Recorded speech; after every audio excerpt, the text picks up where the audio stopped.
Assalamualaikum Ya, warahmatullahi wabarakatuh. Kami dari kelompok 8 ingin membahas tentang mengulas materi estetika retro style. Berikut adalah kelompok kami yang terdiri dari saya Muhammad Pasal Fiandra. Saya Muhammad Vito Pratama. dan saya Dimaski Sultan Sabikidan. Nah, jadi apa aja sih yang ingin dibahas? Yang pertama ada topik pembahasan yaitu sejarah retro style. Yang kedua pengertian retro style.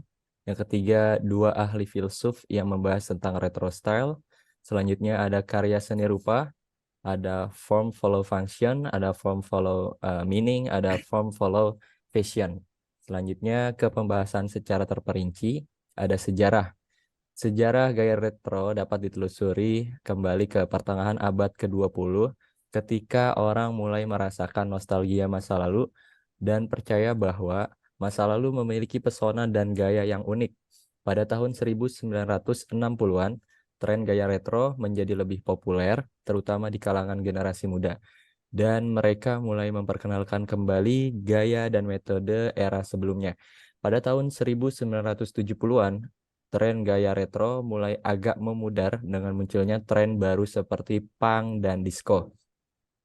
Namun pada 1970-an dan awal 1980-an, gaya retro mengalami kebangkitan dan popularitas. Saat itu, fashion tahun 1950-an dan 1960-an seperti kemeja bowling, t-shirt vintage, dan celana capri sedang populer. Sehingga saat ini tren gaya retro terus berlanjut dan terus berkembang. Banyak desainer dan merek fashion terus menciptakan produk dengan gaya dan desain retro lama. Gaya retro terus menjadi tema populer dalam film, televisi, dan musik dan terus menginspirasi budaya pop saat ini. Nah, selanjutnya ada pengertian yang akan dibahas oleh teman saya. Selanjutnya,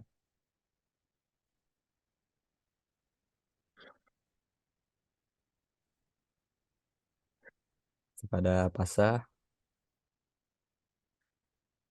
Terima kasih, Dim. Selanjutnya ada pengertian retro style, yang dimana gaya retro adalah gaya yang terinspirasi dari mode, desain, dan gaya hidup masa lalu, terutama dari tahun 1950-an hingga tahun 1980-an. Gaya ini menggabungkan elemen seperti warna cerah, pola berulang, dan bentuk geometris sederhana. Selanjutnya,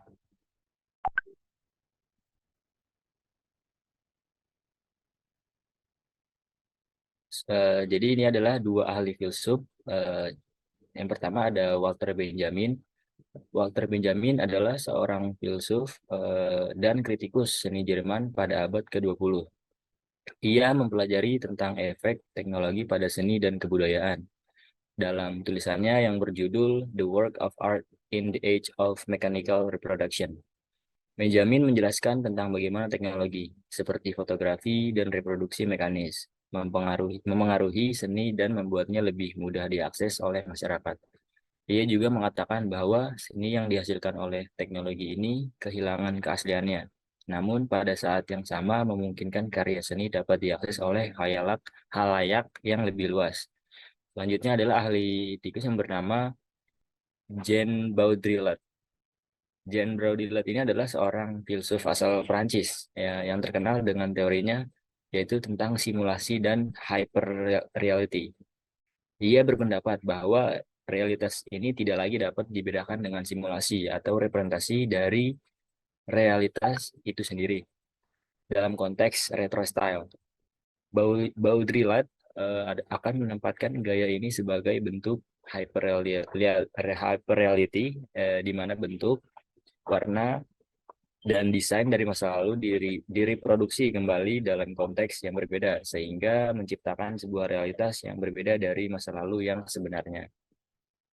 Boleh dilanjut? Nah, jadi inilah karya seni rupa. Ada dua karya seni rupa dalam retro style. Ya, yang pertama itu ada karyanya dari Andy Warhol,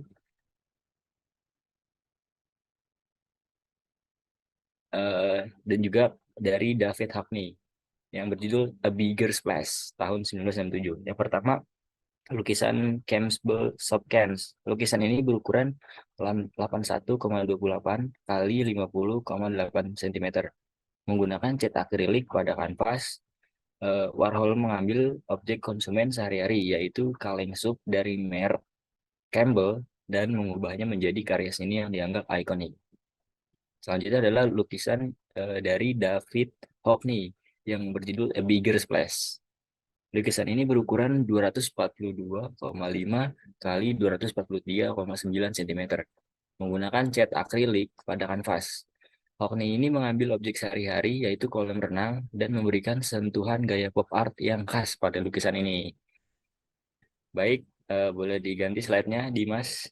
Selanjutnya. Nah, untuk form follow function akan dijelaskan oleh Ito. Ya, di sini saya akan menjelaskan from follow function itu adalah dalam prinsip from follow function, sebuah desain atau karya seni harus berdasarkan pada tujuannya dan fungsi yang diinginkan. Dalam retro style, fungsi dan tujuan seringkali bukan prioritas utama, tetapi justru gaya dan estetika yang menjadi fokus utama dalam menciptakan karya seni atau desain. Namun, retro style juga dapat mempertimbangkan fungsi sebagai bagian dari estetika, seperti pada desain interior mid-century modern yang menggabungkan gaya dan fungsi. Bisa dilanjut. Kemudian di sini ada from follow meaning, yaitu konsep from follow meaning mengutamakan makna atau pesan yang ingin disampaikan melalui desain. Dalam hal ini, bentuk dan fungsi produk diatur oleh pesan atau makna yang ingin disampaikan. Retro style dapat dilihat sebagai salah satu bentuk dari konsep ini, dengan mengandalkan elemen-elemen visual yang kuat dan sederhana untuk menyampaikan pesan atau identitas yang diinginkan. Kemudian yang terakhir ada from follow fashion, yaitu konsep from follow fashion berarti bentuk dan desain suatu produk diikuti oleh tren dan mode saat ini. Dalam hal ini, desain tidak lagi diatur oleh fungsi, tetapi lebih dipengaruhi oleh mode dan gaya hidup yang sedang tren. Retro style dapat dilihat sebagai protes terhadap konsep ini dengan mengembalikan fokus pada fungsi dan keaslian dalam desain. Kemudian perkembangan masa kini retro style, yaitu seiring dengan perkembangan teknologi dan gaya hidup modern, retro style tetap menjadi gaya yang populer hingga saat ini. Banyak perusahaan dan merek mengambil inspirasi dari retro style untuk menciptakan produk-produk yang populer di pasaran. Gaya ini juga terus muncul dalam desain interior, arsitektur, dan seni kontemporer. Salah satu contoh perkembangan retro style adalah munculnya gaya retro futuristik yang menggabungkan elemen-elemen retro dengan teknologi dan estetika futuristik. Gaya ini dapat ditemukan dalam film, video game, dan desain produk modern. Kemudian, akan dilanjut dengan Dimas Gi. Oke, baik. Jadi segitu penjelasan dari kami untuk pembahasan mengenai retro style. Mungkin lebih ke arah modern. Dan apabila teman-teman yang melihat video ini memiliki pertanyaan, dipersilahkan untuk bertanya di kolom komentar. Kurang lebihnya mohon maaf. Wassalamualaikum warahmatullahi wabarakatuh. Bye-bye.